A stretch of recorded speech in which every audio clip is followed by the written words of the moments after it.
Hello everyone, मेरा नाम है प्रियांशु तोमर और मैं आप सभी का स्वागत करता हूं हमारे YouTube channel zero R classes पर। सो गाइज, आज हम पढ़ने वाले हैं फंडामेंटल राइट्स, पॉलिटी का एक और चैप्टर। फंडामेंटल राइट्स के बिना पॉलिटी अधूरी है कि नहीं? बिल्कुल, आप अभी इसको पता चल जाएगा आपकी कैसे अधूरी है और क्या नहीं। इस वीडियो में हम क्या क्या पढ़ने वाले हैं मैं आपको जल्दी से बता देता हूँ। इस वीडियो में हम फंडामेंटल राइट्स के बारे में पढ़ेंगे और साथ साथ मैं आपको इस वीडियो के एंड में शॉर्ट ट्रिक्स भी दूंगा। शॉर्ट ट्रिक्स क्या? बेसिकली निमोनिक्स दूंगा आपको मैं, फंडामेंटल राइट्स कैसे याद किया जाए उसका निमोनिक्स बना के मैं आपको दे दूंगा। और साथ साथ में आपको क्या है कि मैं आपके साथ हमारे मेरे बेसिकली हैंड रिटन नोट्स भी शेयर करूंगा। अब ये हैंड रिटन नोट्स मिलेंगे कहाँ? ये हैंड रिटन नोट्स मिलेंगे मेरे टेलीग्राम चैनल पे। अब टेलीग्राम चैनल का लिंक कहाँ है? टेलीग्राम चैनल का लिंक है डिस्क्रिप्शन में। तो जाओ जल्दी से जल्दी हमारे टेलीग्राम चैनल पे ज्वाइन कीजिए। और साथ साथ क्या है कि मैं आपको इसमें प्रीवियस ईयर क्वेश्चंस भी करवाते रहूंगा इस फंडामेंटल राइट से रिलेटेड। तो चलिए शुरू करते हैं। अच्छा, सबसे पहले ये क्वेश्चन देख लो। ये क्वेश्चन पूछा गया आर्टिकल 12 से। आर्टिकल 12 में क्या मेंशन्ड है? बेसिकली आर्टिकल 12 में हमारा definition of a state mentioned है और ये क्वेश्चन है सीडीएस 2 2021 का। भाई जब ये क्वेश्चन पूछा गया था ना सीडीएस में, तो उस टाइम लोगों में, बच्चों में ऐसा एक हड़कंप मच गया था कि यार ये पूछा कैसे गया है, ये मतलब ये पूछा कहाँ से है? क्योंकि आर्टिकल 12 में तो सिर्फ जो पढ़ के जाते थे वो पढ़ के जाते थे कि डेफिनेशन ऑफ स्टेट के बारे में, लेकिन उसके अंदर था क्या क्या नहीं था वो तो पढ़ा ही नहीं कभी। और मैं आपको गारंटी देता हूँ कि अगले 1 मिनट में आप इस क्वेश्चन का जवाब दे सकोगे। अगर आपने इस वीडियो को देखने के बाद इस क्वेश्चन का जवाब नहीं दिया ना, तो भाई चैनल को अनसब्सक्राइब कर देना, डिसलाइक भी कर देना वीडियो को, और साथ साथ एक दो लोगों को और को भी बता देना कि भाई ये चैनल अनसब्सक्राइब कर दो और डिसलाइक कर दो इनकी वीडियोस। लेकिन अगर अगर जवाब दे पाए तो चैनल को सब्सक्राइब कर देना और 2-3 लोगों को और को भी बोल देना कि भाई चैनल सब्सक्राइब कर दो। तो चलो शुरू करते हैं। सबसे पहले मैं आप लोग को एक ब्रीफ इंट्रोडक्शन दे दूं फंडामेंटल राइट्स के बारे में कि फंडामेंटल राइट्स आए कहाँ से। ठीक है, तो सबसे पहले तो ये जान लो कि फंडामेंटल राइट्स हमने लिए कहाँ से। हमने लिए हैं ये यूएस से। ठीक है, यूएस में इसको फंडामेंटल राइट्स ना बोल के इसको बिल ऑफ राइट्स बोलते हैं। क्या बोलते हैं इसको? Bill of rights. ठीक है, और एक और इंपॉर्टेंट चीज कि फंडामेंटल राइट्स हमारे कौन से पार्ट में मेंशन्ड है, हमारे कॉन्स्टिट्यूशन के कौन से पार्ट में मेंशन्ड है, कभी ये भी पूछ लेता है। तो पार्ट 3 में हमारे फंडामेंटल राइट्स मेंशन्ड है। आई होप बात समझ आ गई होगी। फंडामेंटल राइट्स कौन कौन से आर्टिकल्स में? पहली बात, एक और चीज ये जान लो, आर्टिकल 12 से आर्टिकल 35 तक हमारे कॉन्स्टिट्यूशन में फंडामेंटल राइट्स का मेंशन है। ठीक है, अब फंडामेंटल राइट्स को कौन कौन से कैटेगरीज में बांटा गया है, तो सबसे पहले हमको बेसिकली जानना जरूरी है कि 6 कैटेगरीज में हमारे फंडामेंटल राइट्स को बांटा गया है। तो पहली कैटेगरी क्या है? Right to equality. कौन कौन से आर्टिकल इसमें मेंशन्ड है हमारे? आर्टिकल 14 से आर्टिकल 18 तक।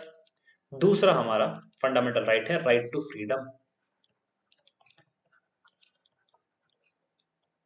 आप लोगों को लिखने की जरूरत नहीं है, मैंने इसके रिटर्न नोट्स हमारे टेलीग्राम चैनल पे डाले हैं, आप बस वीडियो को देखो और बस सुनते रहो इसको, और कुछ नहीं। आर्टिकल 19 से आर्टिकल 22 तक। तीसरा है हमारा राइट अगेंस्ट एक्सप्लॉयटेशन। चिंता करने की कोई बात नहीं है, मैं आपको जब ये आर्टिकल्स आएंगे मैं वहां पे आपको समझा दूंगा, तो अभी टेंशन लेने की बात नहीं है। अभी घबराने की बात नहीं कि भाई क्या हो क्या रहा है, क्या समझा रहे हो, अभी अभी कुछ नहीं समझना, बस ये जान लो कि 6 कौन कौन से राइट्स है हमारे। राइट अगेंस्ट एक्सप्लॉयटेशन कौन कौन से आर्टिकल में है? आर्टिकल 23 और आर्टिकल 24। फोर्थ है हमारा right to freedom of religion.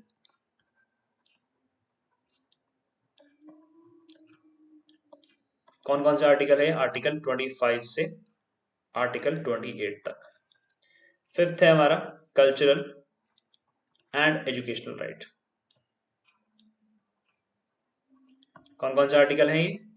Article 29 और आर्टिकल 30। और उसके बाद सबसे ज्यादा इंपॉर्टेंट कौन सा? Right to constitutional remedies.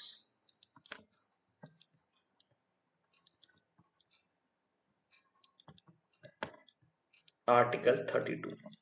भाई ये इतना ज्यादा इंपॉर्टेंट है कि एक बार पहले सीडीएस में आ चुका है, और सीडीएस में क्या है, इसको क्या बोला गया है? इसको बी आर अम्बेडकर जी ने इसको heart and soul of the constitution भी बोला है।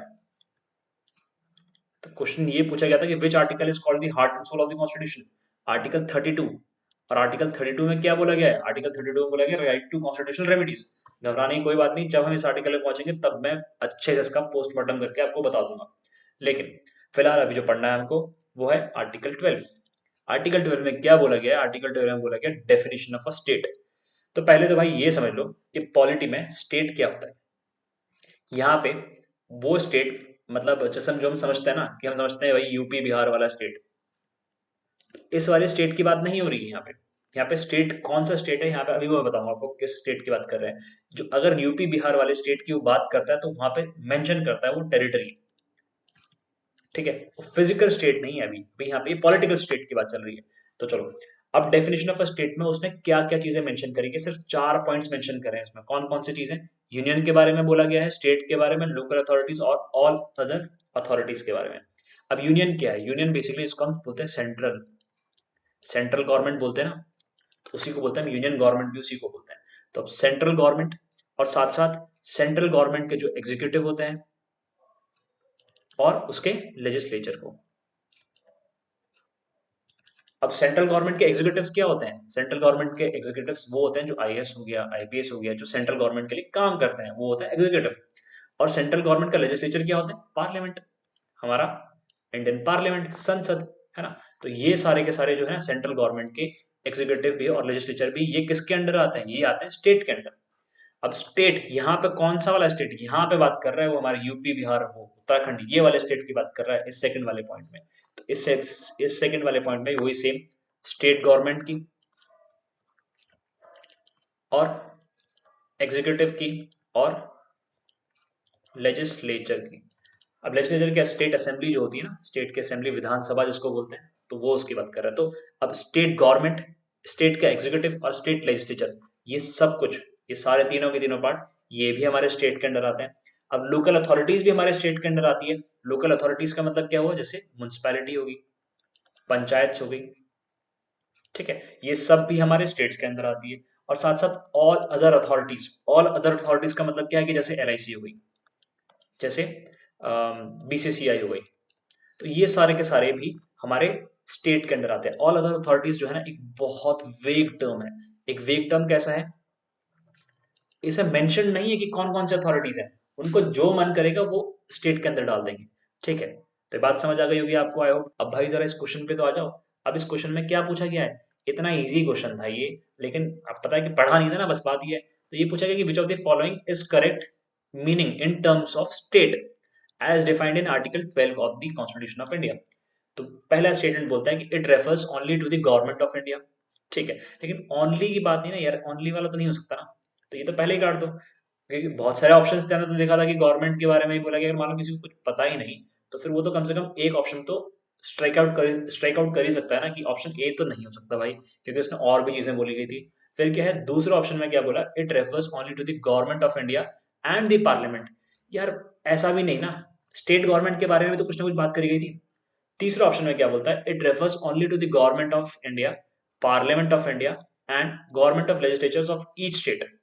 ठीक है, थोड़ा सोच सकता हूँ मैं कि यार हो सकता है ये। चौथा ऑप्शन पढ़ते हैं, क्या है, it refers to the government of India, parliament of India, governments of legislatures of each state and all other local or other authorities within the territory of India. अभी बताया था ना मैंने आपको, अदर अथॉरिटीज मेंशन किया गया था term हमारे कॉन्स्टिट्यूशन में, बहुत वेग टर्म है, बताया था आपको मैंने। क्यों वेग टर्म है, क्योंकि इसमें बहुत सारी चीजें अंदर आ सकती है। तो कौन सा इसका ऑप्शन आपको ज्यादा सही है, देखो सी भी सही है, लेकिन सी ज्यादा सही नहीं है, क्योंकि डी वाले ऑप्शन में सारी की सारी चीजें मेंशन्ड है। तो मुझे बताओ क्या आपने इसका जवाब दे नहीं पाए अभी अभी आर्टिकल 12 पढ़ने के बाद, इसका जवाब आप नहीं दे पाए क्या? भाई बिल्कुल दे पाए होंगे, अगर नहीं दे पाए ना तो भाई कोई जरूरत नहीं है पढ़ने की, फिर तो छोड़ दो, सीडीएस के एनडीए के ख्वाब छोड़ दो, कुछ और एग्जाम के लिए प्रिपेयर करो। और ये क्वेश्चन कौन से किस टाइम आया था, ये सीडीएस 2021 में आया था। बहुत इजी क्वेश्चन था, लेकिन वहां पे भी गलती हो गई। क्यों गलती हो गई, क्योंकि पढ़ा नहीं था अच्छे से, ठीक है। आई होप अब आपको समझ आ गया होगा कि आर्टिकल 12 में हमारे क्या मेंशन है और कैसे मेंशन है। आर्टिकल 13 क्या बोलता है, आर्टिकल 13 बोलता है definition of a law. Law क्या है भाई, कानून। अब कानून क्या होता है, कानून जो भी लेजिस्लेचर ने बनाया, जो भी लेजिस्लेचर ने बना दिया वो कानून है। लेकिन क्या है उसके ऊपर यही तो दिक्कत है ना कि लेजिस्लेचर ने कुछ भी खतरनाक सा बना दिया जो हमारे फंडामेंटल राइट्स को अब्रिज कर दे, मतलब फंडामेंटल राइट्स को हमारे कैंसिल कर दे। वो भी तो कानून बना सकती है हमारा लेजिस्लेचर, मतलब हमारे एमपीज एमएलए कुछ ऐसा कानून बना दे कि जिससे हमारे फंडामेंटल राइट्स हमारे छीन जाए। लेकिन यही तो बोला गया कि भाई आर्टिकल 13 में यही बोला गया कि भाई कानून तो बनेगा, लेकिन ऐसा कोई कानून नहीं बनेगा कि जो फंडामेंटल राइट्स को अब्रिज कर दे। ऐसा कोई कानून नहीं बनेगा, ठीक है। ऐसा कानून ना बने तो उसका ध्यान कौन रखेगा? ऐसा कानून ना बने इसका ध्यान रखेगा हमारा जुडिशरी। तो जुडिशरी के पास ये पावर है कि भाई कानून जो बने वो हमारा फंडामेंटल राइट्स की कंसिस्टेंसी में हो, की कंसिस्टेंसी में हो, मतलब उसके साथ साथ मेल खाते हुए बने, मतलब हमारे फंडामेंटल राइट्स है उसका भी मतलब हनन ना हो एक तरह से, ठीक है। तो आई होप आपको बात समझ आ गई होगी। और साथ साथ क्या क्या चीजें बोली गई है इसमें भाई कि फंडामेंटल मतलब हमारे की कौन कौन से लॉज के लिए बारे में बोला गया है इसमें। इसमें बोला गया है हमारे पोस्ट कॉन्स्टिट्यूशनल लॉज के बारे में और प्री कॉन्स्टिट्यूशनल लॉज के बारे में। इसका मतलब क्या है कि यार जो भी हमारे लॉज कॉन्स्टिट्यूशन बनने के बाद बने ना, उसको भी चेक कर सकती है जुडिशरी। कौन चेक कर सकती है? उसको जुडिशरी चेक कर सकती है कि यार ये हमारे फंडामेंटल राइट्स की कंसिस्टेंसी में है कि नहीं।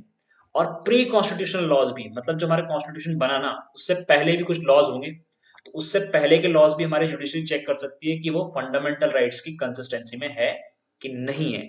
तो यहां से मुझे एक चीज पता चलती है कि यार जुडिशरी के पास एक पावर है। एक पावर कैसी पावर है कि वो लॉज को ना रिव्यू कर सकती है। जैसा होता है ना डीआरएस होता है ना, decision review system, Dhoni review system, वैसे ही जुडिशरी के पास पावर है कि वो लॉज को रिव्यू कर सकती है। और इसी रिव्यू पावर को बोलते हैं डॉक्ट्रिन ऑफ जुडिशियल रिव्यू। तो भाई बहुत इंपॉर्टेंट कंसेप्ट है कि डॉक्ट्रिन ऑफ जुडिशियल रिव्यू कौन से आर्टिकल में मेंशन्ड है? आर्टिकल 13 में मेंशन्ड है। लेकिन लेकिन एक इंपॉर्टेंट चीज, क्या ये खुला खुला लिखा गया? बिल्कुल ऐसे खुल्लम खुला लिख दिया कि भाई doctrine of judicial review article 13 में है? नहीं, ये एक्सप्लिसिटली मेंशन्ड नहीं है। एक्सप्लिसिटली मेंशन्ड नहीं, मतलब ऐसा लिखा नहीं है, मतलब इसके एसेंस मिलता है हमको। इसके पढ़ने से हमको ये समझ आता है कि यार जुडिशरी के पास पावर है कि वो हमारे लॉज को देख सके कि वो फंडामेंटल राइट्स की कंसिस्टेंसी में है कि नहीं है। तो ये बात समझ आ गई होगी आपको कि यार जुडिशरी के पास कौन सी पावर है। जुडिशरी के पास डॉक्ट्रिन ऑफ जुडिशियल रिव्यू है। कौन से आर्टिकल में है? आर्टिकल 13 में। इस पे भी एक क्वेश्चन बन सकता है। और वो क्वेश्चन क्या है? वो क्वेश्चन ये है, बहुत इजी क्वेश्चन है, लेकिन क्या है कि जिसने नहीं पढ़ा हो वो नहीं कर सकता ये क्वेश्चन। क्या है? Choose the correct option. ये मैंने खुद से बनाया है। देखो ये बोला गया है doctrine of judicial review is explicitly mentioned in the constitution of India. अभी बताया था ना कि यार ये एक्सप्लिसिटली मेंशन्ड नहीं है, ये इम्प्लिसिटली मेंशन्ड है, मतलब इसका एसेंस मिलता है हमको। तो पहला स्टेटमेंट तो गलत है भाई, ठीक है। तो इसका मतलब देखो ऑप्शंस में कैसे कैसे हटा सकता हूँ। ओनली वन, मतलब ए भी नहीं हो सकता, और बोथ आर करेक्ट तो मतलब सी भी नहीं हो सकता। तो इसका मतलब बी और डी में से कोई एक हो सकता है। और तुक्का मारने की प्रोबेबिलिटी मेरी कितनी परसेंट हो गई? 50%, मतलब मेरे आंसर सही होने की प्रोबेबिलिटी 1/2। ठीक। दूसरी चीज बोला कि judicial review is just for post constitutional laws. अब भी बताया था कि ये भाई ये पोस्ट कॉन्स्टिट्यूशनल लॉज के साथ साथ प्री कॉन्स्टिट्यूशनल लॉज के साथ भी है। तो कौन सा ऑप्शन? ऑप्शन बी भी गलत हो जाता है और ऑप्शन डी मेरा बिल्कुल सही आंसर होता है। आई होप आपको बात समझ आई होगी और आपको आंसर करने का तरीका भी समझ आया होगा कि यार आंसर कैसे करा जाता है, ऑप्शंस को कैसे एलिमिनेट किया जाता है। और बहुत इजीली हमने दो आर्टिकल्स को पढ़ लिया और मैं समझता हूँ कि इससे ज्यादा कुछ इसमें पूछा नहीं जाएगा आर्टिकल 12 में और आर्टिकल 13 में। तो चलो शुरू करते हैं। सबसे पहले शुरू करेंगे क्वेश्चन से। आप क्वेश्चन देखो, 2 मिनट के लिए वीडियो को पॉज करो, क्वेश्चन को पढ़ो अच्छे से। अगर आप इस क्वेश्चन का जवाब दे सकते हो तो वेल एंड गुड, अगर नहीं दे सकते तो मैं आपको आर्टिकल 14 समझाता हूं जिसकी मदद से हम इस क्वेश्चन को टैकल कर सकते हैं। बहुत इजी क्वेश्चन बन जाता है, ठीक है। तो आर्टिकल 14 क्या कहता है? आर्टिकल 14 कहता है कि भाई equality before law and equal protection of law. अब पहले तो ये जान लो कि भाई इक्वालिटी बिफोर लॉ का कंसेप्ट लिया कहां से है और इक्वल प्रोटेक्शन ऑफ लॉ का कंसेप्ट लिया कहां से। ये लिया है हमने ब्रिटेन से और ये लिया है हमने यूएस से। अब दूसरी चीज जो जाननी जरूरी है वो है इनके बारे में। इनके बारे में क्या? देखो इक्वालिटी बिफोर लॉ कहता है कि भाई हर कोई बराबर है, सेम है, रिच और पुअर किसके आगे, इन फ्रंट ऑफ लॉ। ठीक है, और ये कहता है भाई सर्कमस्टांसेस के हिसाब से सब बराबर है। अरे रुको जरा, थम जाओ, बता रहा हूं अभी। देखो इसका मतलब क्या है कि मान लो यहाँ पे एक गरीब आदमी है, GARI, गरीब आदमी है, और एक यहाँ पे अमीर आदमी है। एक गरीब आदमी ने कुछ चोरी करी, थेफ्ट किया, ठीक है, और एक अमीर आदमी ने भी कुछ चोरी करी। तो यहाँ पे इन दोनों को सेम लॉ के हिसाब से सेम सजा सुनाई जाएगी। ठीक है, मान लो प्रिजन 5 साल का, गरीब को भी और अमीर को भी सेम लॉज के अंडर सेम सजा। अब देखो क्या है कि चोरी तो दोनों ने करी, लेकिन क्या है कि इक्वल प्रोटेक्शन ऑफ लॉ जो हमारा यूएस का कंसेप्ट है उसमें क्या है, मान लो अगर उसमें भी गरीब है और वहां पे भी एक अमीर है, उन दोनों ने चोरी करी, लेकिन इन दोनों को क्या है कि अलग अलग सजा सुनाई जाएगी। क्यों? क्योंकि इन्होंने बोला भाई गरीब जो है ना, गरीब को जरूरत थी खाने की, तो उसने चोरी करी, इसको देखो चोरी तो क्राइम तो है ही, तो चलो इसको 1 साल की सजा दे दो। पर यार अमीर, अरे भाई तेरे को तो जरूरत नहीं थी ना, तूने की चोरी करी, तूने तो शौक के लिए चोरी करी, या तूने कुछ और चीज के लिए चोरी करी, तेरे पास तो पैसा है ना खाने का, तो तूने गलत किया, तेरे को तो भाई 5 साल की सजा होगी। बेसिकली क्या है, सर्कमस्टांसेस के हिसाब से सजा सुनाई जाएगी, मतलब everyone is equal but according to circumstances. लेकिन इस वाले में क्या है, everyone is treated same in front of law, चाहे वो गरीब हो अमीर हो सब कुछ। ठीक है, अब ये बात सुन के ना मुझे ये लगता है कि यार ये जो ये इक्वालिटी बिफोर लॉ है, जो ये ब्रिटेन का कंसेप्ट है, ये थोड़ा एक नेगेटिव कंसेप्ट है कि नहीं? नेगेटिव कंसेप्ट का फील आ रहा है ना, इसका नेचर जो है वो कैसा है, नेगेटिव है। तो कभी कभी ये भी पूछ लेता है कि what is the nature of the equality before law, तो वो नेगेटिव कंसेप्ट है। दूसरा, यार ये थोड़ा अच्छा सा लग रहा है सुनने में, क्योंकि देखो ना, मतलब ये एक जस्टिस कर रहा है। जस्टिस मतलब एक गरीब के साथ अमीर के साथ, यार गरीब को तो जरूरत थी तो इसलिए चुराया उसने, लेकिन अमीर को नहीं थी तो उसको इसलिए उसने चुराया, तो उसने उसको ज्यादा सजा दी। लेकिन अल्टीमेटली क्या है, देखो चोरी तो गलत बात है ना, क्राइम तो क्राइम है, तो वहां पे सजा तो मिली है, लेकिन फिर भी उसने एक जस्टिस करा है दोनों के साथ, तो कहीं ना कहीं हमको एक पॉजिटिव कंसेप्ट देखने को मिलता है इसमें, इसीलिए इसका नेचर कैसा है, पॉजिटिव है। ठीक है, आई होप बात समझ आ गई होगी आपको। अब वापस इस क्वेश्चन पे आते हैं। अब मुझे बताओ इस क्वेश्चन को टैकल कर सकते हो कि नहीं कर सकते हो। देखो अभी मैंने पढ़ा था concept of equality before law was taken from America. नहीं भाई, ये तो ब्रिटेन से लिया था। ठीक है, तो इसका मतलब ए तो नहीं होगा और सी भी नहीं होगा। अब बचा हमारा ऑप्शन कौन कौन से, बी और डी, इन दोनों में से कोई एक तुक्का लगाना पड़ेगा। फिर दूसरा स्टेटमेंट पढ़ते हैं। दूसरा स्टेटमेंट क्या है, the concept of equal protection of law was taken from Britain. भाई ये भी गलत। अरे सब ऊपर नीचे कर दिया क्या? हाँ देखो, वाज टेकन फ्रॉम अमेरिका। ठीक है, यूएस बेसिकली बोल सकते हो। तो कौन सा वाला सही है, ओनली, अच्छा नहीं, दोनों कोई से भी सही नहीं है ना, तो मतलब इसका मतलब बी भी गलत है, तो मतलब डी ऑप्शन हमारा सही है। तो इसका मतलब answer D, none is correct. आपको बात समझ आ गई होगी, बहुत इजी कंसेप्ट था आर्टिकल 14। चलो आगे बढ़ते हैं आर्टिकल 15 के लिए। आर्टिकल 15 पे एक क्वेश्चन है, देखो क्वेश्चन, अब वही सेम स्ट्रैटेजी, वीडियो को पॉज करो, क्वेश्चन को पढ़ो, अगर जवाब दे सकते हो तो वेल एंड गुड, नहीं दे सकते तो मैं आपको आगे बता ही रहा हूँ इसका क्या है। आर्टिकल 15 कहता है भाई, आर्टिकल, अच्छा पहले तो पूछ बताओ, आर्टिकल 15 मूवी देखी किसी ने? आयुष्मान खुराना वाली, बहुत अच्छी मूवी है, अगर नहीं देखी फ्री टाइम में देख सकते हो, और बाकी अभी तो फिलहाल पढ़ लो भाई। दूसरी चीज अब क्या है कि आर्टिकल 15 कहता है prohibition of discrimination on certain grounds. आपको बस ये ग्राउंड्स याद करना है, कौन कौन से ग्राउंड्स पे डिस्क्रिमिनेशन को मना किया गया, कौन कौन से ग्राउंड है। देखो मैं तो उसको RRCSP से याद किया, ये निमोनिक है। RRCSP क्या है, रेस, रिलीजन, कास्ट, सेक्स और प्लेस ऑफ बर्थ। सिर्फ और सिर्फ इन 5 ग्राउंड्स पे प्रोहिबिशन है, बेसिकली स्टेट को मना करता है। हमारा कॉन्स्टिट्यूशन बोलता है कि भाई स्टेट जो है इन 5 ग्राउंड्स पर डिस्क्रिमिनेट नहीं कर सकता, बाकी औरों पे कर सकता है, ठीक है, पर इन पे तो नहीं करेगा। तो दोबारा से अपने क्वेश्चन पे आते हैं, भाई कौन कौन से ग्राउंड्स हैं। देखो इसमें बोला prohibition of state shall not, article 15 prohibits the state shall not discriminate on the following grounds. कौन कौन से ग्राउंड्स? अब रेस पे तो भाई डिस्क्रिमिनेशन, अच्छा पहले ऑप्शन देख लो, ऑप्शन से भी आना चाहिए ना सॉल्व करने का तरीका। देखो क्या है कि ऑप्शन में 1 2 1 2 1 2, इसका मतलब 1 और 2 तो सही है ही है, ठीक है, क्योंकि देखो डी बोलता है ऑल ऑफ द अबव, है ना, डी भी बोलता है कि भाई सारे के सारे सही हैं, उसका मतलब 1 और 2 ऑप्शन जो है वो तो सही है ही हमारे। हमें कौन सा देखना है, हमें थर्ड फोर्थ और फिफ्थ देखना है, ठीक है, पर हमें पता है भाई, हमें पहले से ही पता है कि आर्टिकल 15 में कौन कौन से ग्राउंड्स दिए गए हैं, RRCSP, race, religion, caste, sex और प्लेस ऑफ बर्थ, तो जाहिर सी बात है कौन सा है इसका आंसर, option number D. I hope बहुत इजी क्वेश्चन था, समझ आ गया होगा। आर्टिकल 16, 17, 18 मैंने इन सबको क्लब करके एक साथ डाल दिया, क्यों, क्योंकि बहुत इजी है, बहुत छोटे हैं और बहुत ज्यादा इंपॉर्टेंट नहीं है। तो पहले तो जान लो भाई आर्टिकल 16 क्या कहता है। आर्टिकल 16 कहता है भाई equality of opportunity in public affairs, in public employment.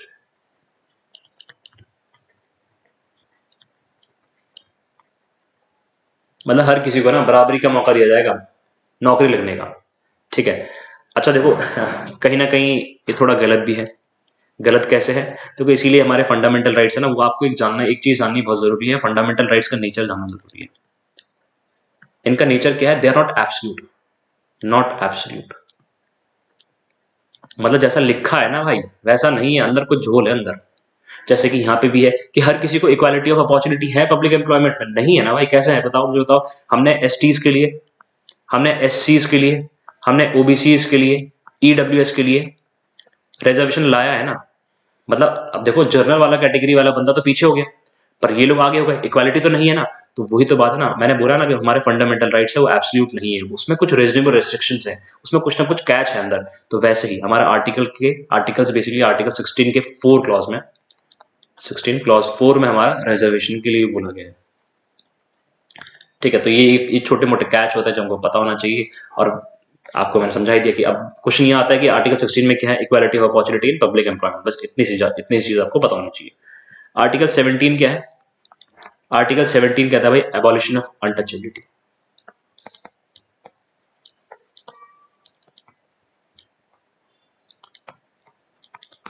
Untouchability को खत्म करने के लिए कहता है आर्टिकल 17, इतना ही और कुछ नहीं है इसमें। और आर्टिकल 18, आर्टिकल 18 क्या कहता है, एबॉलिशन ऑफ टाइटल।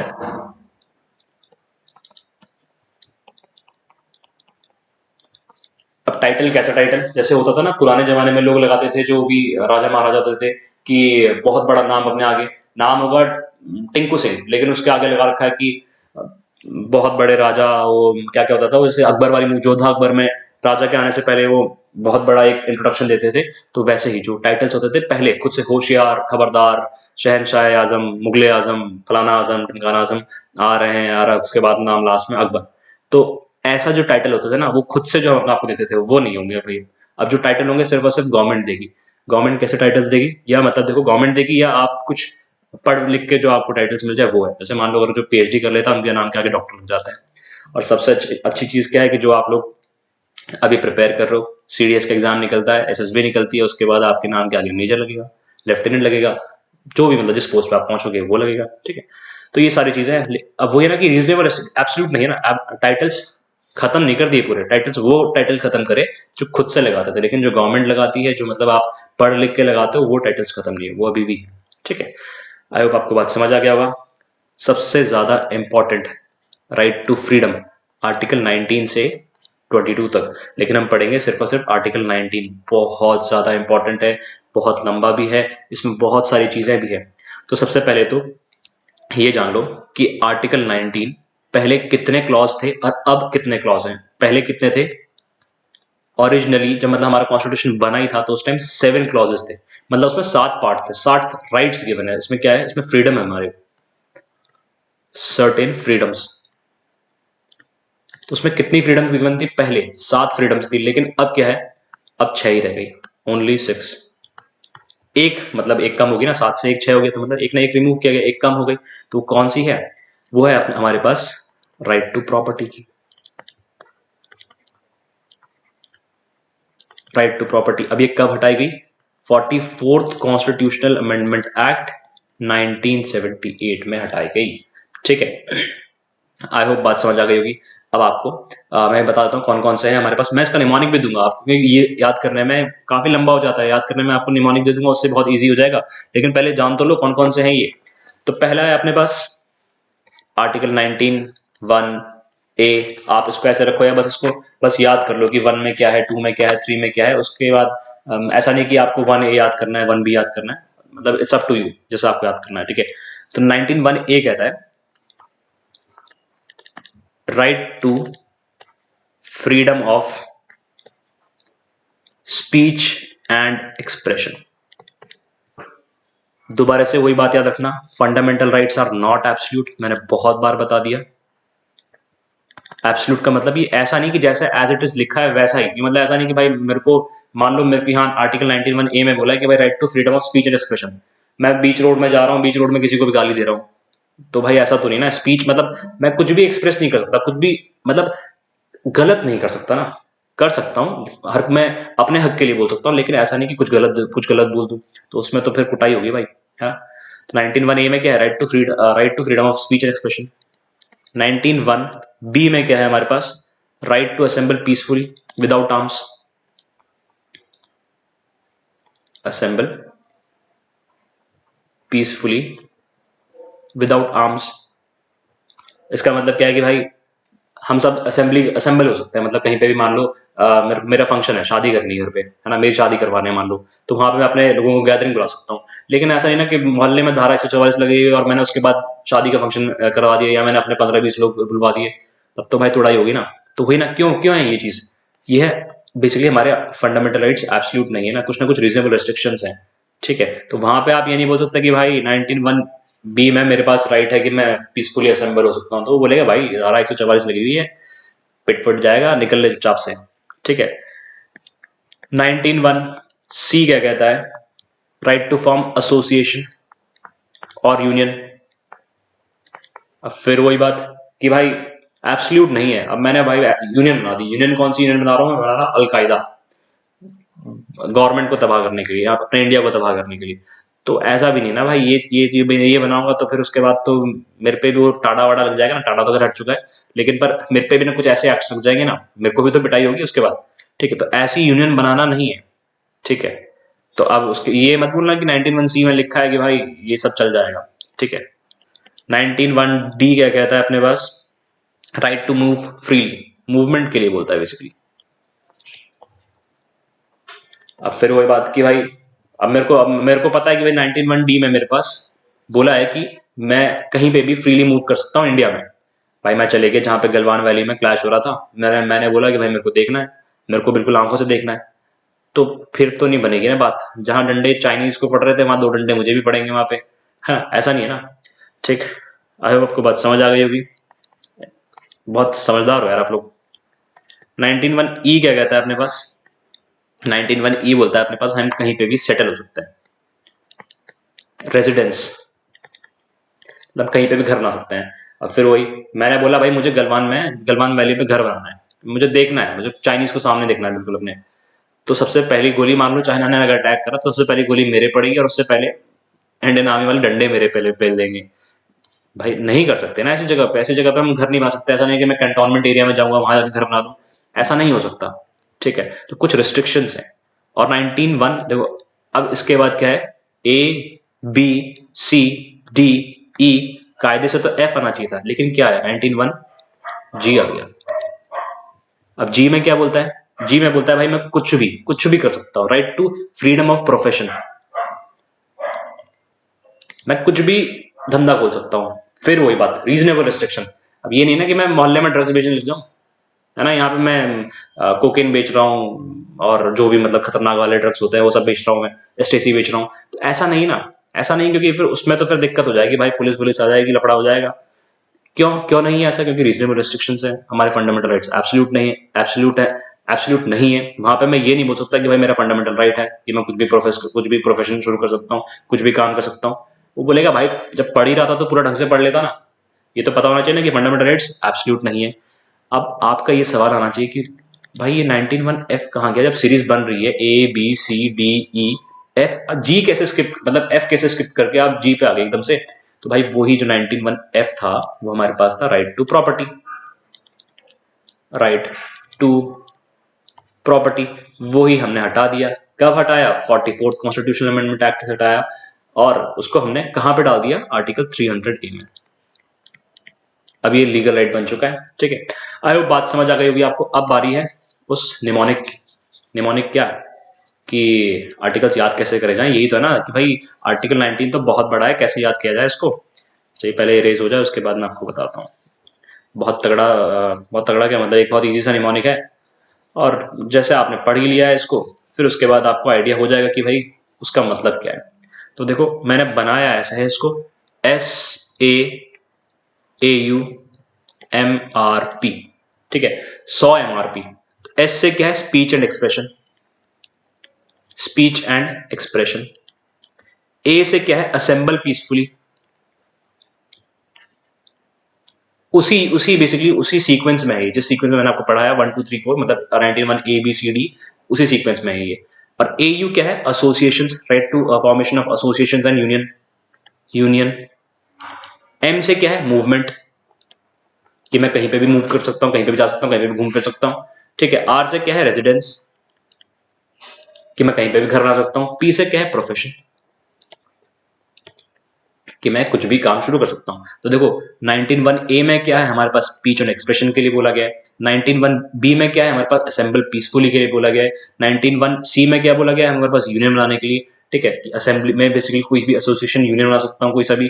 19(1)D में क्या बोला गया है? हमारे पास मूवमेंट के लिए, कि मैं कहीं भी पूरे इंडिया में फ्रीली मूव कर सकता हूँ। 19(1) ई में क्या बोला गया हमारे पास? मैं पूरे इंडिया में कहीं पे भी घर मतलब रह सकता हूँ। और 19(1)G में क्या बोला गया है? कुछ भी काम मैं शुरू कर सकता हूँ, इंडिया में फ्रीडम है मेरे पास उसकी। पर बस वही बात क्या, कि रीजनेबल रेस्ट्रिक्शंस हैं, हमारे फंडामेंटल राइट्स एब्सोल्यूट नहीं है। तो आई होप आपको बात समझ आ गई होगी। और उसके साथ साथ भाई एक ही क्वेश्चन आया था CDS में, बहुत इजी क्वेश्चन हो गया। अब तो ये, अब तो मुझे बता सकते हो ये, अगर आपको मतलब 19 आर्टिकल 19 भी पता नहीं होगा ना, फिर भी आप इस क्वेश्चन को कर सकते हो। कैसे कर सकते हो? मैंने आपको शुरू में बताया था ना। देखो क्वेश्चन क्या है कि which of the following was eliminated bye article by 44th constitutional amendment act of parliament. पहले तो मैंने आपको ये बताया था कि भाई कौन कौन से हमारे पास आर्टिकल्स हैं। 6 आर्टिकल्स हैं, मेन आर्टिकल्स। फर्स्ट पार्ट में मान लो आपको नहीं पता वो, ठीक है, आपको मान लो आर्टिकल 19 नहीं पता, तो मैंने जो आपको 6 पार्ट शुरू में बताया था ना, 6 आर्टिकल्स, आप वैसे कर सकते हो। और बाकी तो अभी मैंने बता ही दिया था ना आपको कि 44th कॉन्स्टिट्यूशनल अमेंडमेंट एक्ट जो कि 1978 में आया था, उससे कौन सा हमारे पास रिमूव करा गया था। अब राइट अगेंस्ट एक्सप्लॉयटेशन तो भाई है हमारे पास आर्टिकल 23 और 24, ये तो है अभी हमारे पास as it is. Right to constitutional remedies article 32, right to education article 21A में है हमारे पास। पर हमारे पास राइट टू प्रॉपर्टी नहीं है ना, वो तो हमने हटा दिया। कब हटाया था? 44th constitutional amendment act 1978। कहाँ भेजा? आर्टिकल 300A में भेजा हमने इसको, लीगल राइट बना के। तो कौन सा आंसर होना चाहिए था? ऑप्शन सी होना चाहिए था। बहुत इजीली हो गया। आर्टिकल 20 कहता है, आर्टिकल 20 कहता है protection in respect of conviction of offence. Basically अगर आपने कोई क्राइम कर दिया, अगर आपने कोई क्राइम कर दिया तो उसके बाद आपके पास क्या क्या प्रोटेक्शन है। ठीक है, तो इसमें बेसिकली 3 चीजों की बात करिए। ठीक है, तो सबसे पहला तो है no ex post facto law.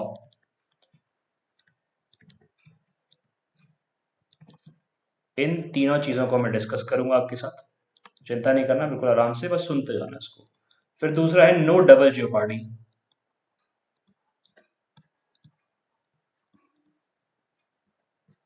और थर्ड जो है वो है अपने पास नो सेल्फ इंक्रिमिनेशन।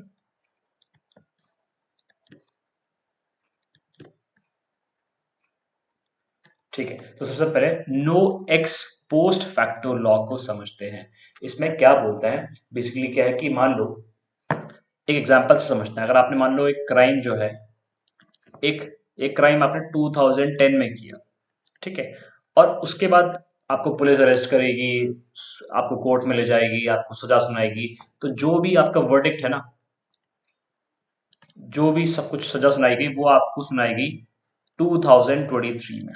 ठीक है, तो तब क्या था, 2010 में जो आपने क्राइम किया था उस क्राइम की सजा थी 10 इयर्स की। लेकिन उसके बाद 2023 में इसी क्राइम की जो सजा है वो बन गई 20 इयर्स। लेकिन एक्स पोस्ट फैक्टो लॉ ये कहता है कि आपने जिस टाइम क्राइम किया आपको उसी टाइम जो सजा थी सिर्फ उतनी ही सजा सुनाई जाएगी। बाद में जो भी उस पर अमेंडमेंट हुआ या चेंजेस आएंगे वो सजा बेसिकली अगर बढ़ेगी सजा तो वो नहीं सुनाई जाएगी। बस जो सजा 2010 में जो सजा जिस टाइम आपने क्राइम किया जिस टाइम थी वही आपको सुनाई जाएगी और ज्यादा कुछ नहीं। और सिर्फ और एक और चीज मतलब बेसिकली गौर करने वाली चीज ये है कि ये सिर्फ और सिर्फ क्रिमिनल लॉज के लिए है। आप अगर बोलो ये टैक्स लॉज के लिए या सिविल लॉज के लिए ये नहीं है। ये सिविल लॉज में चेंज हो सकता है। ठीक है, इसका मतलब मान लो अगर बेसिकली कोई टैक्स लॉज है, अगर आपने कोई टैक्स की चोरी 2010 में करी और आपका जो वर्डिक्ट आता है आपके ऊपर जो बेसिकली जो आपका मतलब सुप्रीम कोर्ट ने या कोर्ट ने किसी भी कोर्ट ने आपको जजमेंट जो दिया वो 2023 में दिया। उसकी सजा 2010 में उसकी सजा 10 साल थी, लेकिन 2023 में उसकी सजा 20 साल थी। पर आपको टैक्स की चोरी पे वो सजा जो है आपको 20 साल की मिलेगी या कुछ इक्विवेलेंट मिलेगी। ठीक है, क्योंकि एक्स पोस्ट फैक्टो लॉ सिर्फ और सिर्फ किसके लिए है? क्रिमिनल लॉज के लिए, औरों के लिए नहीं है। ठीक है, दूसरी चीज जो है वो है no double jeopardy.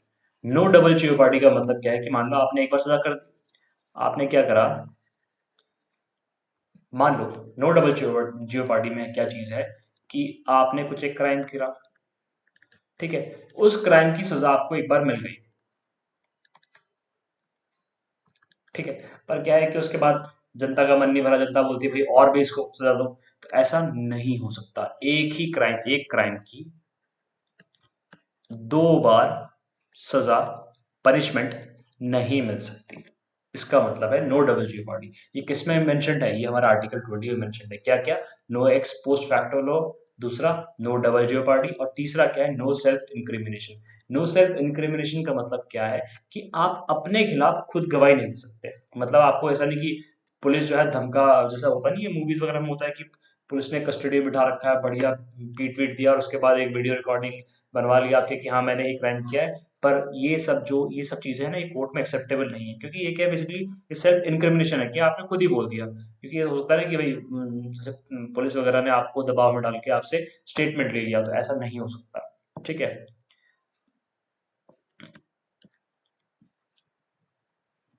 Compelled basically आपको कोई भी कंपेल नहीं कर सकता अपने खिलाफ ही विटनेस बनने के लिए। ठीक है, तो ये सब चीजें किसमें मेंशन है? हमारे आर्टिकल 20 में मेंशन है। इसके बाद आता है हमारा आर्टिकल 21, बहुत बहुत ज्यादा इंपॉर्टेंट है। इसमें दो क्लॉजेज है, एक आर्टिकल 21A है और एक आर्टिकल 21 है। आर्टिकल 21 कहता है protection of life, and personal liberty.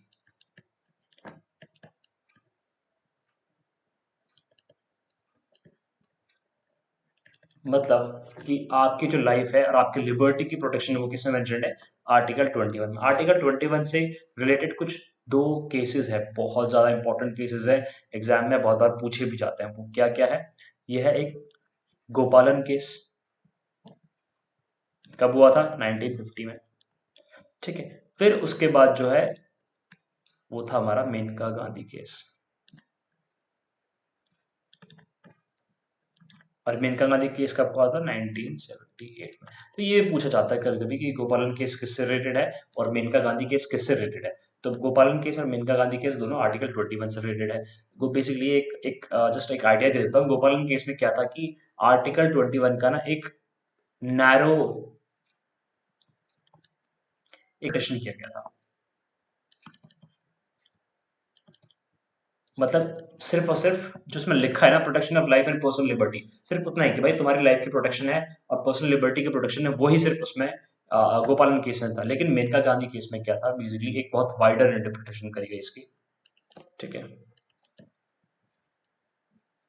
इसका मतलब क्या है कि जैसे अगर मान लो कि प्रोटेक्शन ऑफ लाइफ, अब लाइफ का मतलब कि तुम्हें जिंदा रहना है, पर ऐसा भी नहीं कि तुम जिंदा रह रहे हो बिल्कुल एक जानवर की तरह, तो ऐसा नहीं।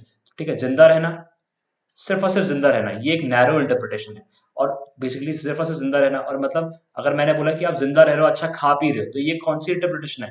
एक वाइडर इंटरप्रिटेशन है। तो ऐसी इंटरप्रिटेशन किससे ली गई? ये एक मेनका गांधी केस से ली गई थी। जब कब? 1978 में Maneka Gandhi case Supreme Court के पास आया था। ठीक है, बात समझ आ गई होगी। बहुत सारे क्लॉजेस है इसके अंदर। ठीक है, एक इंपॉर्टेंट चीज जो जानने वाली वो है आर्टिकल 21A। ठीक है, वो है आर्टिकल 21A। आर्टिकल 21A क्या कहता है? आर्टिकल 21 कहता है, 21A बोलता है राइट टू एजुकेशन के लिए, राइट टू एजुकेशन। कितने से कितने साल तक के बच्चे के लिए कहता है ये एजुकेशन के लिए?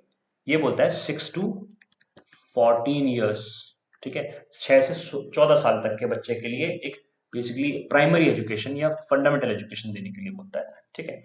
और ये कब लाया गया था? ये लाया गया था हमारा 86th constitutional amendment act of 2002, ठीक है।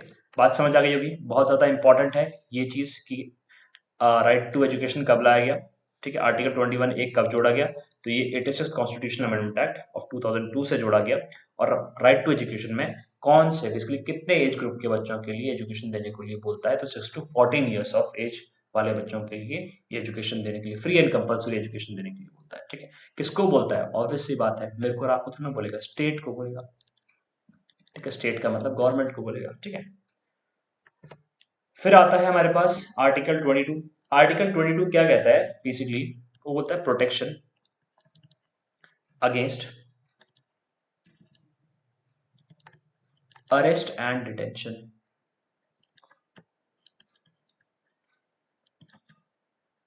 देखो, अरेस्ट का मतलब तो आपको पता ही होगा, किसी को गिरफ्तार कर देना, लेकिन डिटेंशन का मतलब क्या है? देखो, डिटेंशन दो तरह की होती है, ठीक है।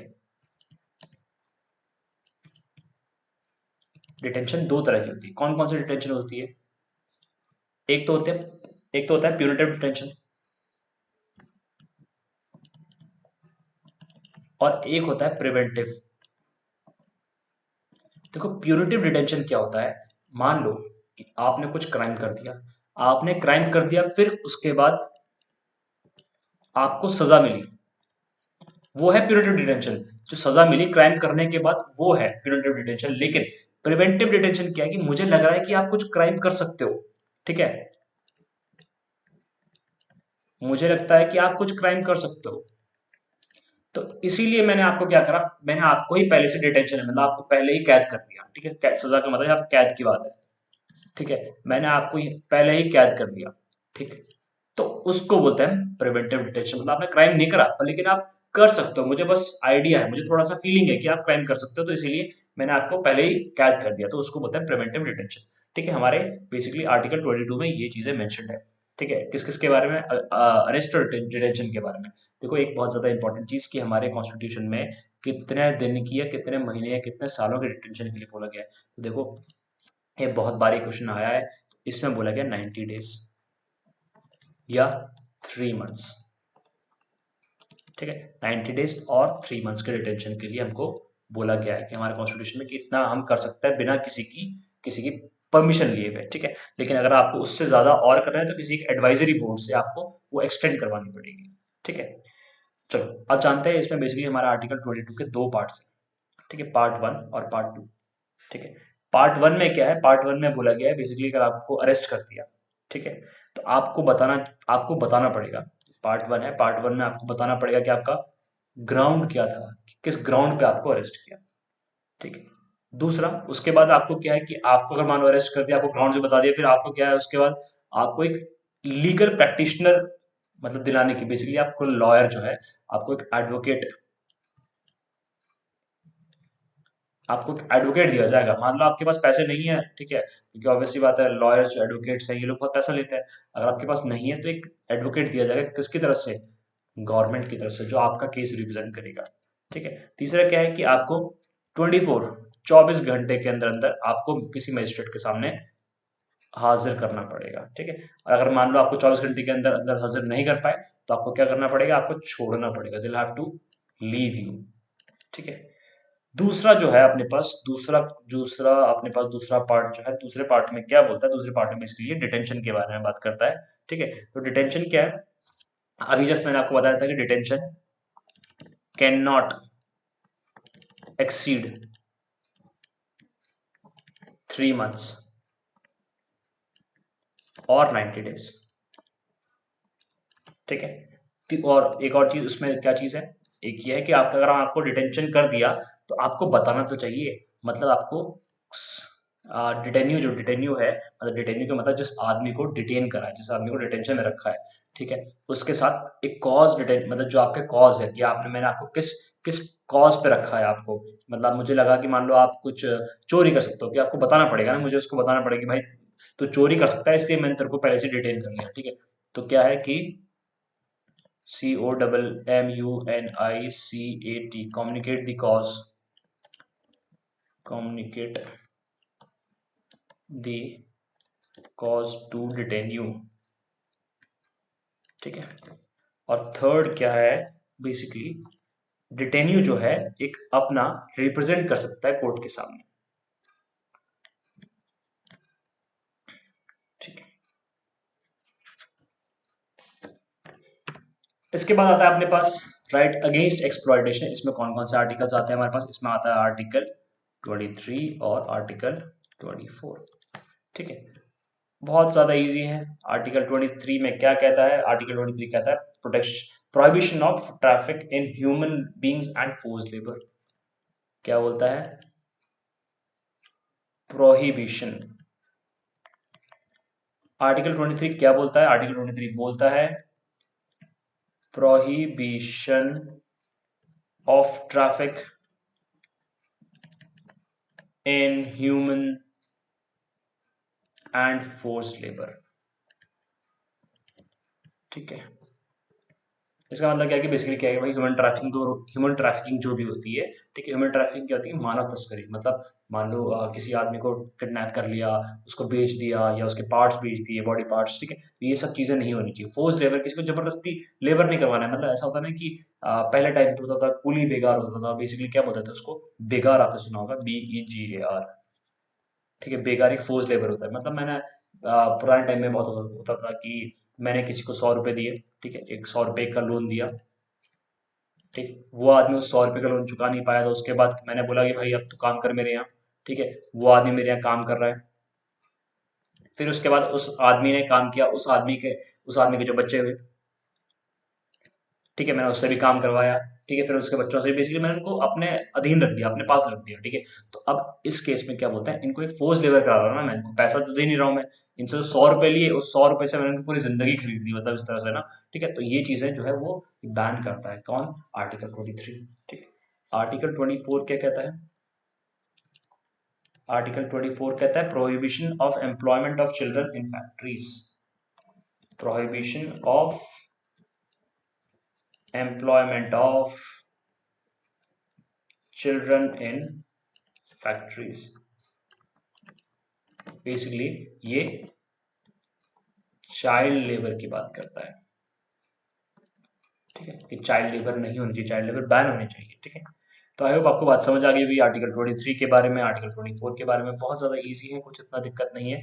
अपने पास फिर आता है right to freedom of religion. देखो बहुत, ये एक ऐसा सेक्शन है आर्टिकल 25 से 27 तक का, ये बहुत कम पूछा जाता है एग्जाम में, पर अगर इसका मतलब ये नहीं कि अगर बहुत कम पूछा जाता है तो मतलब हम पढ़ेंगे ही नहीं, पढ़ना तो पड़ेगा ना। बस पर इसमें एक चीज जाननी है कि आपको सिर्फ और सिर्फ इसके क्लॉजेस जानना है कि आर्टिकल 25 में क्या है, 26 में क्या है, 27 और 28, इससे ज्यादा कुछ नहीं जानना है आपको इसमें, ठीक है। ये देखो इसमें क्या है कि आर्टिकल 25 बोलता है कि आप किसी भी रिलीजन को फ्रीली प्रैक्टिस कर सकते हो, ठीक है। आर्टिकल 26 कहता है कि आप अपने रिलीजियस अफेयर्स को मैनेज कर सकते हो अपने आप से, ठीक है, कोई इंटरफेरेंस नहीं होगा किसी भी गवर्नमेंट का। दूसरा क्या कहता है आर्टिकल 27 कहता है कि freedom from taxation of prohibition promotion of religion, ठीक है। आर्टिकल 28 कहता है freedom from attending religious instructions. I hope ये बहुत ज्यादा इजी है, इसमें कोई दिक्कत नहीं होनी चाहिए, ठीक है, क्योंकि बहुत पूछे ही बहुत कम जाते हैं तो एग्जाम्स में ये, ठीक है, तो इस पर ज्यादा एम्फेसिस नहीं देना है, जो और मेन आर्टिकल्स है उस पर ज्यादा ध्यान देना है। तो अपने पास आता है article cultural and educational rights, जो कि है हमारा आर्टिकल 29 और 30 में। 29 क्या बोलता है कि कुछ एक ग्रुप ऑफ लोग हैं, ठीक है, ग्रुप ऑफ पीपल है, तो कहीं रह रहे हैं मान लो, ठीक है, पूरे इंडिया में कहीं पे भी रह रहे हैं, उनका अपना ही कल्चर है, उनकी अपनी ही लैंग्वेज है, तो उनको राइट है कि क्या वो अपने कल्चर को, अपनी लैंग्वेज को वो प्रिजर्व कर सकें, ठीक है। प्रिजर्व का मतलब क्या करेंगे, बेसिकली उसको बचा सकें, ठीक है। और आर्टिकल 30 क्या कहता है, आर्टिकल 30 कहता है राइट ऑफ माइनॉरिटीज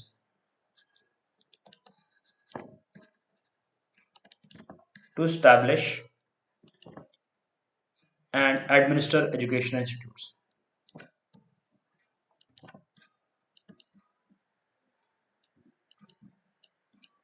ठीक है। अच्छा, मैंने आपको आर्टिकल 29 का स्टेटमेंट नहीं दिया ना। आर्टिकल 29 का स्टेटमेंट कहता है protection of interest of minorities, protection of interest of minorities. देखो कौन सी माइनॉरिटीज की बात कर रहा है, देखो इसमें ये, ठीक है, एक क्वेश्चन यही बन जाता है कभी कभी कि कौन सी माइनॉरिटीज की बात कर रहा है। क्या ये लिंग्विस्टिक माइनॉरिटीज की बात कर रहा है या ये रिलीजियस माइनॉरिटीज की बात कर रहा है? तो ये दोनों ही माइनॉरिटीज की बात कर रहा है, लिंग्विस्टिक भी और रिलीजियस भी। ठीक है, आई होप बात समझ आ गई होगी। आर्टिकल 30 में कहता है right of basically right of minorities to establish educational institutes of them. Basically क्या है कि जो माइनॉरिटीज है ना, उनके पास अपना एजुकेशनल इंस्टीट्यूट अपने एस्टैब्लिश कर सकते हैं। जैसे कि क्या होता है कि मुस्लिम्स में वो मदरसाज वगैरह होते हैं ना, जहाँ पे अपनी एक रिलीजियस एजुकेशन देते हैं, है ना। तो हिंदूज में भी होता है, गुरुकुल्स वगैरह होता है, पर बेसिकली हिंदू माइनॉरिटी नहीं है, हिंदू मेजोरिटी में है। ठीक है, पर फिर भी ये चलता, मतलब फिर भी एस्टैब्लिश करने के उनके पास राइट्स हैं, ठीक है, अपने एजुकेशन इंस्टीट्यूट्स को। ठीक, अब आता है अपने पास राइट टू कॉन्स्टिट्यूशनल रेमेडीज। सबसे ज्यादा इंपॉर्टेंट आर्टिकल, आर्टिकल 32 में ये मेंशन्ड है। ठीक है, और बेसिकली क्या है कि डॉक्टर बी आर अम्बेडकर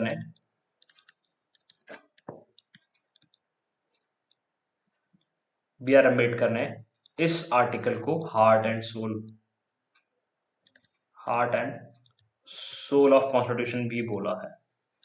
ठीक है, इसका मतलब क्या है कि अगर हमारा मान लो कोई से भी जितने भी हमारे फंडामेंटल राइट्स हैं, आर्टिकल 12 से आर्टिकल 35 तक, इस किसी भी फंडामेंटल राइट्स का वायलेशन होता है किसी से, स्टेट से या किसी आदमी से, है ना, तो उसके लिए क्या है कि हम जा सकते हैं, हम सुप्रीम कोर्ट के पास जा सकते हैं, हम हाई कोर्ट के पास जा सकते हैं अपने फंडामेंटल राइट्स को एनफोर्स करवाने के लिए। ठीक है, आई होप बात समझ आ गई होगी। ठीक है, दूसरी चीज जो एक बहुत ज्यादा इंपॉर्टेंट चीज है, मैंने आपको जब मैंने सुप्रीम कोर्ट और हाई कोर्ट वाले चैप्टर्स करवाए, उसमें आपको बताया होगा मैंने कि हाई कोर्ट का रिट जुरिस्डिक्शन सुप्रीम कोर्ट के रिट जुरिस्डिक्शन से बड़ा होता है। ठीक है, रिट्स क्या होती है? रिट्स बेसिकली इन फंडामेंटल राइट्स को, रिट्स क्या होती है? फंडामेंटल राइट्स या कुछ भी मान लो अगर हाई कोर्ट या सुप्रीम कोर्ट को कुछ भी काम करवाना है, तो उसके लिए जो आदेश आदेश जो जारी करते हैं उसको बोलते हैं रिट। मे बी आदेश की स्पेलिंग गलत हो, ठीक है, आई डोंट नो। ठीक है, पर इतनी सी बात ये है कि आपको समझ आना चाहिए कि मैं बोलना क्या चाह रहा हूँ। रिट का मतलब क्या है कि मान लो कुछ कमांड जो रन दे रहा है, जो भी कुछ वो इंस्ट्रक्शन दे रहा है, हाई कोर्ट या सुप्रीम कोर्ट किसी भी लोअर बॉडी को इंस्ट्रक्शन दे रहे हैं, उसको बोलते हैं रिट्स। और बेसिकली अभी किसकी बात चल रही है? आर्टिकल 32 में कौन से रिट्स के लिए, किस चीजों के लिए, किस चीज के एनफोर्समेंट के लिए रिट इशू की जाती है, तो वो है फंडामेंटल राइट के एनफोर्समेंट के लिए। ठीक है, तो आई होप आपको बात समझ आ गई होगी। ठीक है, that's it from me and that's it from us. And अगर आपको ये वीडियो अच्छी लगी तो अपने सारे के सारे फ्रेंड्स के साथ शेयर कर दो, वीडियो को लाइक कर दो, और अगर आपको कोई क्वेश्चन पूछना है तो कमेंट कर दो, और अगर आपको बेसिकली कोई और क्वेश्चन है तो आप मुझे इंस्टा पे फॉलो कर सकते हो, वहाँ पे अपने क्वेश्चंस पूछ सकते हो। ठीक है, मेरी आईडी, इंस्टा आईडी मैंने अपने और वीडियोस में भी डाली है, डिस्क्रिप्शन में भी डाल दूंगा मैं। ठीक है, और बाकी फिर मिलते हैं जल्दी ही अगली वीडियो में, and till then keep learning. Bye bye.